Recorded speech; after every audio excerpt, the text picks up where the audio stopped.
Bienvenue au podcast Kadampa.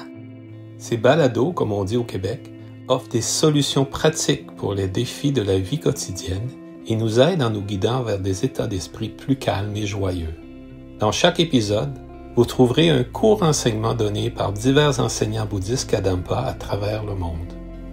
Tous ces enseignements sont inspirés de la sagesse profonde de vénérable Geshe Khalsang Gyatso Rinpoche, un maître bouddhiste pour notre monde moderne, en espérant que ceci vous plaira.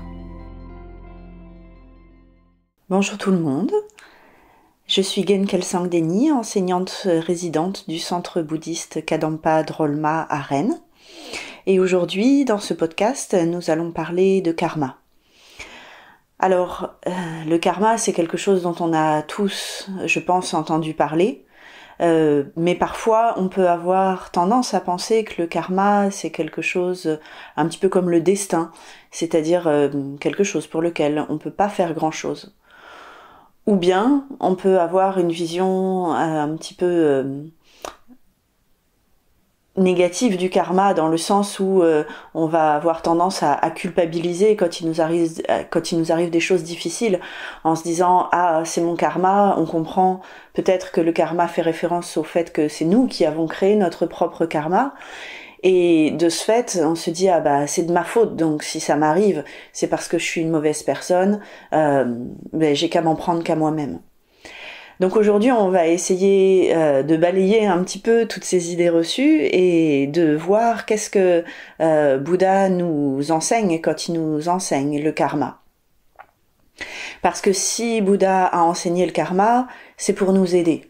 C'est pas pour nous culpabiliser, c'est pas pour qu'on ait un sentiment d'impuissance, c'est vraiment pour nous aider. Parce que nous, tout ce qu'on veut, c'est être heureux et libéré de la souffrance.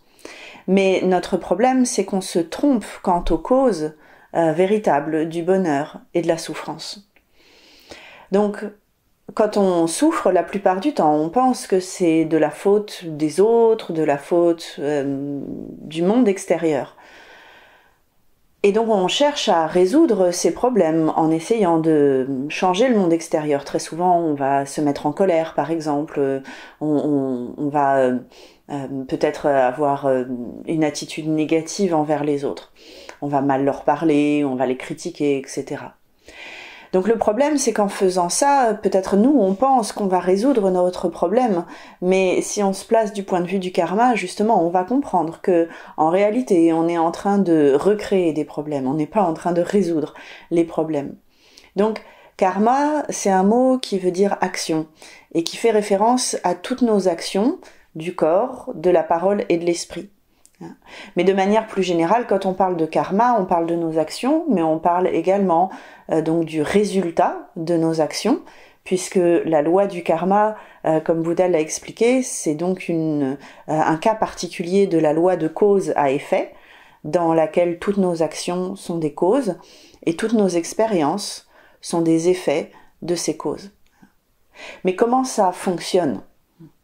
Parce que en général on comprend bien que tout existe en dépendance de cause, mais le lien qu'on fait est toujours un lien un petit peu immédiat.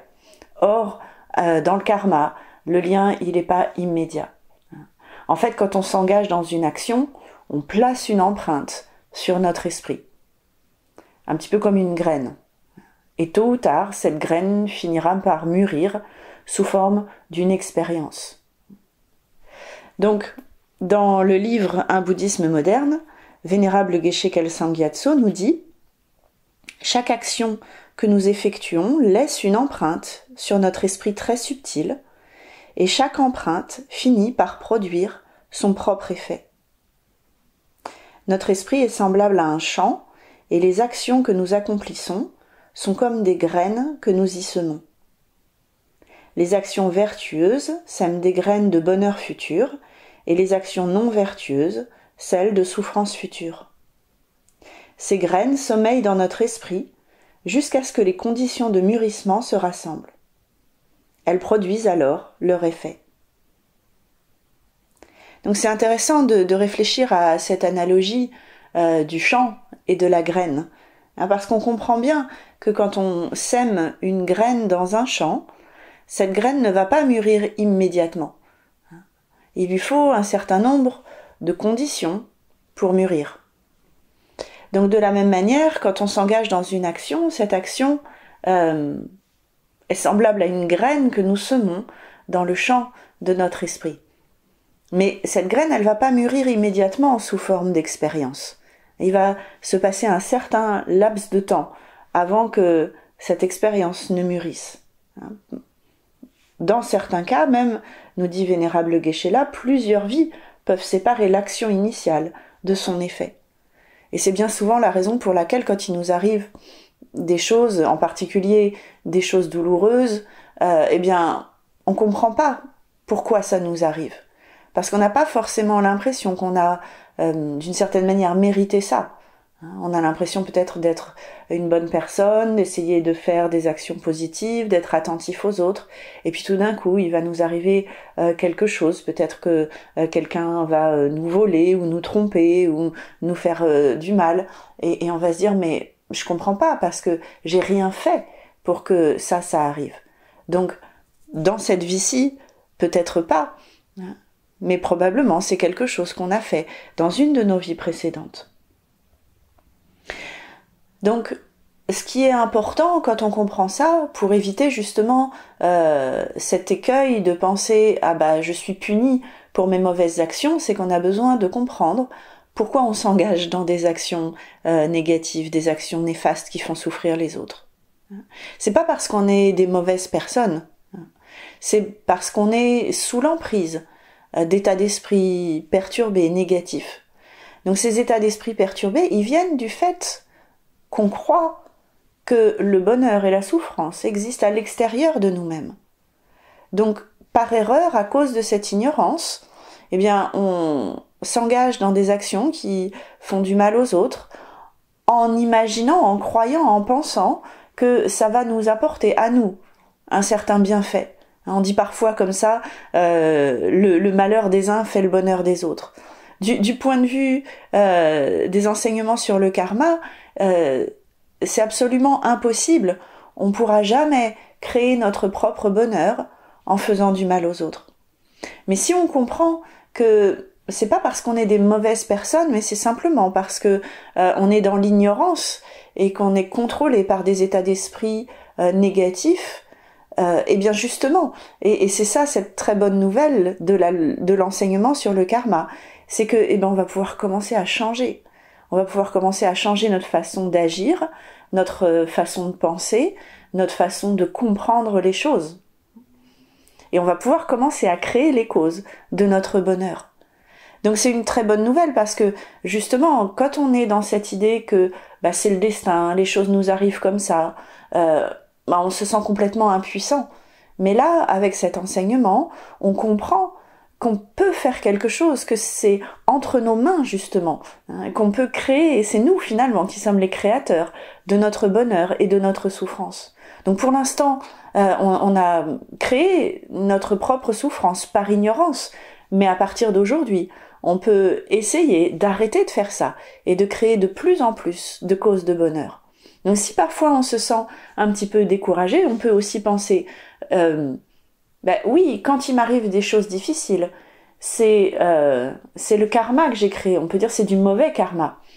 Mais dans notre vie, il y a aussi beaucoup de bonnes choses. Et quand on voit ces bonnes choses, on peut aussi penser « Ah, c'est moi qui ai créé toutes ces bonnes choses. C'est mon bon karma qui mûrit. » Ça veut dire que, certes, je suis capable, malheureusement, de faire des choses négatives et de créer de la souffrance, mais je suis aussi tout à fait capable de faire des choses positives et de créer du bonheur. Donc ça nous encourage parce qu'on sait qu'on est capable de le faire.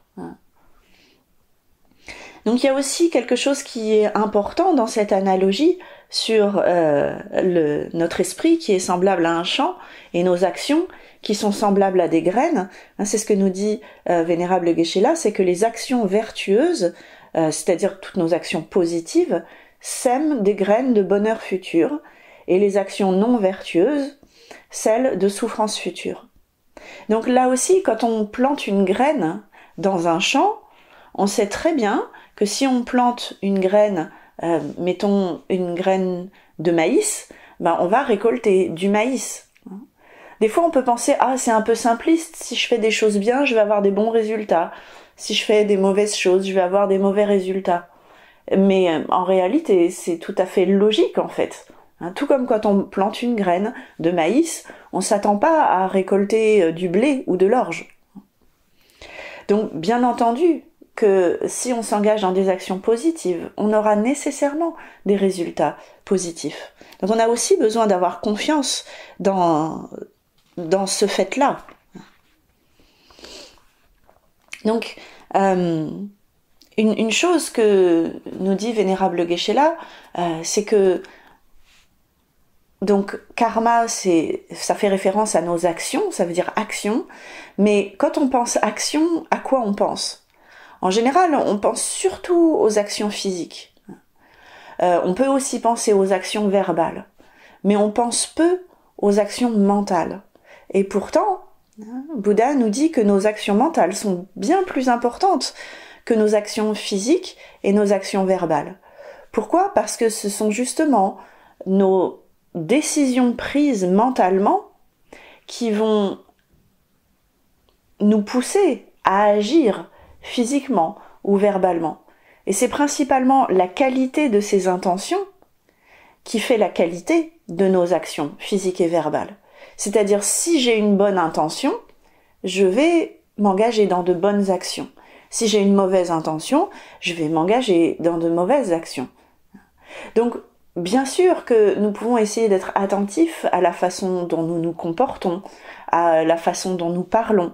Mais le plus important, c'est aussi d'être attentif à la manière dont nous pensons. Quelles sont nos intentions ? Donc c'est aussi le but de la pratique de la méditation, c'est de changer nos intentions. Et on va changer nos intentions en changeant nos vues, en changeant nos manières de voir les choses. Principalement, justement, en comprenant que le bonheur et la souffrance n'ont pas pour cause principale des événements extérieurs. La cause principale de notre bonheur et de notre souffrance se trouve à l'intérieur de notre propre esprit. Et en particulier, nous créons ces causes de bonheur et de souffrance à travers nos actions et en particulier à travers nos intentions. Donc quand on pratique la méditation, on se familiarise avec des états d'esprit positifs, paisibles, vertueux, qui sont causes de bonheur. Donc c'est aussi ce que nous dit Vénérable Geshe-la dans Un bouddhisme moderne. Il nous dit, chaque fois que nous pratiquons la méditation, même si notre méditation n'est pas claire, nous effectuons une action mentale vertueuse, cause de la paix de notre esprit et de notre bonheur futur. Habituellement, nous sommes principalement préoccupés par les actions corporelles et verbales. Pourtant, les actions mentales sont en réalité plus importantes. Nos actions corporelles et verbales dépendent de nos actions mentales, de nos décisions prises mentalement. Donc, parfois, quand on médite, on a l'impression qu'on n'est pas un très bon méditant, peut-être, parce que on n'est pas très concentré, ou que, comme nous le dit Vénérable Geshe-la ici, notre méditation n'est pas claire. Mais peu importe, quelque part. Bien sûr, on va s'améliorer avec le temps, avec la pratique.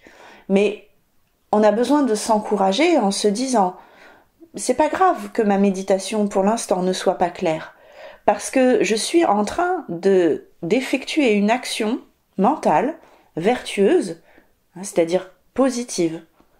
Et cette action mentale, c'est du karma, c'est du bon karma, qui va être la cause de la paix de mon esprit et de mon bonheur futur. » Donc, souvent, quand on médite, on sent que notre méditation, elle rend notre esprit paisible et elle nous rend heureux de façon immédiate.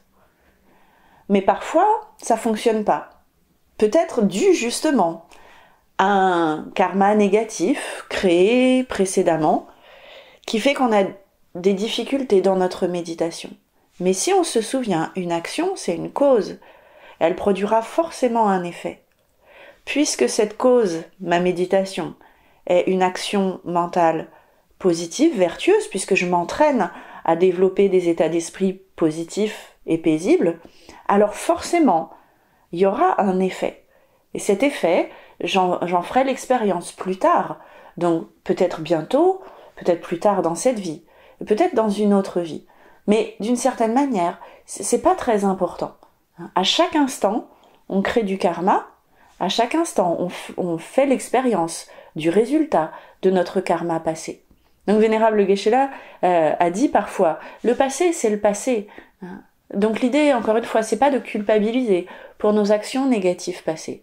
L'idée, c'est de se dire qu'est-ce que je peux faire maintenant pour devenir acteur de mon propre bonheur. Donc j'espère qu'on voit maintenant comment cet enseignement sur le karma nous aide à avoir une vision beaucoup plus positive, réaliste, et surtout nous donne beaucoup d'espoir, parce que on n'est plus obligé de se sentir simplement victime de ce qui nous arrive. On comprend que notre bonheur, d'une certaine manière, est entre nos mains. Donc voilà, j'espère que ce podcast vous aura plu. Je vous remercie pour votre écoute et je vous dis à très bientôt. Si vous vous sentez inspiré par ce podcast, suivez le lien dans la description de l'épisode et plongez plus profondément dans la sagesse intemporelle du bouddhisme moderne Kadampa. Nous avons hâte de vous retrouver dans le prochain épisode des Balados Kadampa.